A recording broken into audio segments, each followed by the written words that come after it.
திருப்பதிக்குப் போனவங்க எல்லாம் கேட்டத நிச்சயம் கிடைக்குது என்பதுக்கான நம்பிக்கையே இந்த கோவிலின் சக்தி. திருப்பதி வெங்கடேஸ்வரர் கோயில். இந்த கோவில் பக்திக்கு பதில் தரும் இடம்.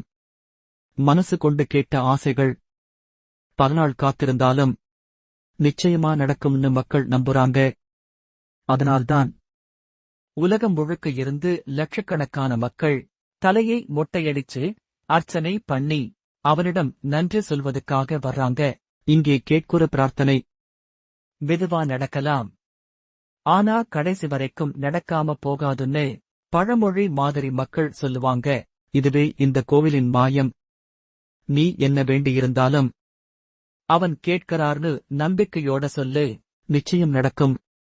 இங்கே சாமியோட சந்திப்பு ஒரு வழிபாடு இல்ல, ஒரு மாற்றம். அவனுடைய பார்வை உன்னுடைய மனசுல சுத்தம் பண்ணும். உன் கவலை குறையும், உன் கோபம் மெதுவாக விலகும், உன் மனசு அமைதி அடையும்.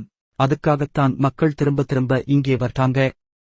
இந்த கோவிலின் உண்மையான சக்தி பக்தர்கள் வைக்குற நம்பிக்கையே. உன்னால் யாரையும் நம்ப முடியலனாலும் இவங்க முன்னாடி நின்னா ஒரு நிமிடம் நம்பிக்கையோட பேசனா அது போதுமே. திருப்பதி வெங்கடேஸ்வரர் கோயில்ல கேட்டது நடக்கும். ஆனா அதற்கும் மேலானது நம்ம மனசுல அமைதி பிறக்குது. அதுதான் உண்மையான பரிசு. Break time brain storm. சொல்லாமலே கேட்டுக்குற சக்தி இருந்தா அதுக்கப்புறம் நாம என்ன பண்ணணும்?